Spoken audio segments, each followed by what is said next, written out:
lwa sabiiti ewedde ku lunaku olwokusatu ekyo kyolaba otugenza okujja ku mpewo ku ddakiika ntono nnyo emabega kwawo nga bali mu kumussa mu nnyumba ye ey'olubeerera enkozi mu disitulikiti enkozi mu ssaza lya Ssaabasajja Kabaka ery'e Mawokota. Bannaddiini ab'enjawulo nabo babaddeyo. Tulabye omusumba Rosius Bujingo, tulabye Pastor Bugembe ssaako n'abalala nabo babaddeyo.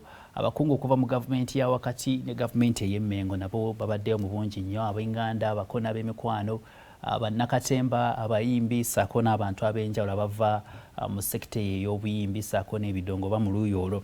Abakulembeze buli omu ayogedde ku Katongo omuntu abadde ow'enjawulo atazzikawo naddala mu nsonga y'okuba nga agezezzaako nnyo okukola ekikye ng'omuntu okufuuka ekyokulabirako ekirungi eri emijiji eri omujiji omuto ssaako n'okulambulula ku nsonga ez'enjawulo ye nga bw'abadde aziraba. Eddembe lye ery'okweyogerera kyalowooza n'ekyayagala kyekisinga okuba nti kyabadde asinga okuteekako essira.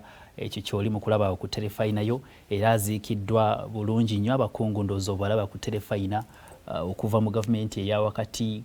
Tulaba abantu ab'enjawulo bwe bali nnyo ssaako ne mu gavumenti ey'e Mengo. Katolo bw'amawummula mirembe.